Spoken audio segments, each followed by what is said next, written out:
is the One Out's take on Ghost Recon Wildlands. This is one of them games that you're going to be playing for a really long time in order to complete all the missions and objectives that's in it. Actually, I'll probably be playing this game years down the road, kind of like The Last of Us, how you just keep going back to it. This game is that good. I love the way the mission is set up in this game. You got to investigate a file first, and then that gives you the whereabouts of the mission, and then somehow you got to get from where you're at to the mission. Sometimes it's pretty close. Sometimes it's in the same province, but it's clear on the other side. And speaking of provinces, there is tons of them, like all over the place. This has got the biggest open world map of any game I've ever played. It gets a lot easier the more you upgrade throughout the game to get to the mission objectives. But early on it's kind of hard. A lot of times you got to use the closest vehicle, and you get a helicopter here or there, but after you upgrade enough you can just call in a helicopter wherever you're at. But that doesn't always mean that you're going to make it to that mission objective. A lot of times it's better to land 500 meters away and walk there, so that way you're not spotted, because if you get shot before you get there, then you're obviously not going to complete the mission.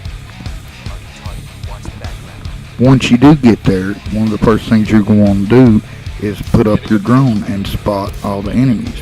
And one of the cooler features of this game is called a sync shot, to where all you really got to do is tell your other guys to shoot them, and voila. Then you go into the area and extract all the resources that might be in that area. And chances are, if you're in that area, there is resources to be extracted.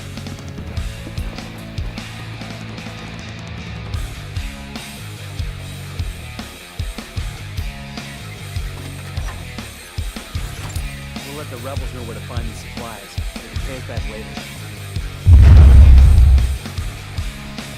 The graphics in this game are actually pretty good, as you can see going through the forest here. I'm coming up on my next mission objective, and I've got to get in close enough without getting seen, but where my drone can still see. Kind of a tricky little thing, but you get used to it, and the more you do it, the better you get at it, and by the end of the game you're really good at it.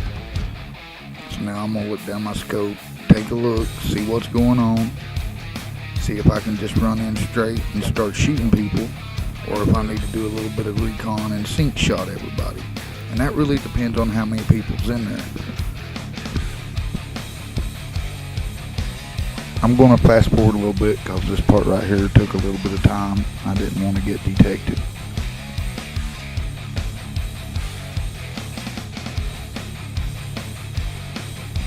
Okay, here we are. I'm running into people. I decided to send my drone up, do a little recon, and I'm going to use the sync shot on this part. And you can only sync shot up to 3 people. You start out with 1, you've got to get to 3 through the upgrades, and there's more than 3 people there, so it's a little tricky. So I'm going to have to pull off one of the shots and then run up and take the other 2 out before they can sound off an alarm. Open fire. Okay, now I'm getting ready to run up and take out the other 2, but there was a couple that I missed that I didn't get with my drone. Sometimes that makes it real hard if you miss them with your drone, but depending on what difficulty you play on, you can look over at your mini-map on the far right lower side, and it gives you like a little infrared type deal to where it's like a heat signature to tell you where the bad guys is. But in your later on difficulties, you don't have this. Like in extreme difficulty, they just take that away completely, and there's a lot of people that play the game on extreme without any HUD and all that stuff. I'm not quite that extreme.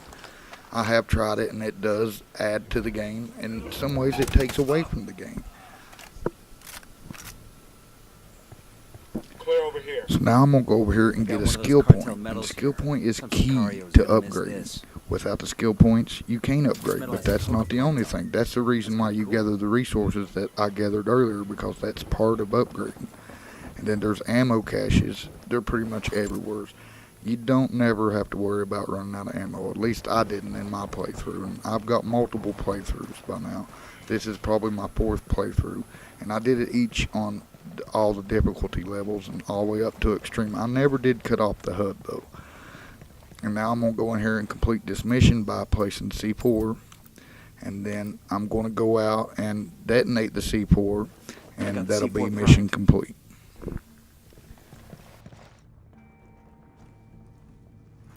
Demo's primed.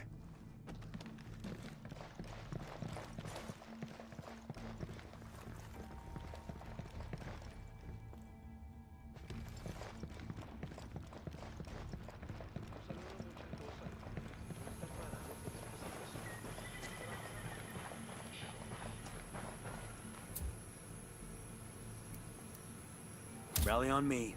Roger, moving.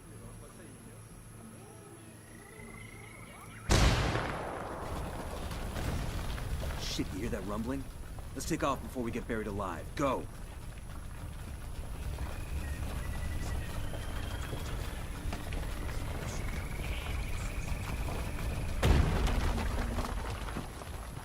All gold cache is destroyed. Mission complete. Holy shit. You can say that again.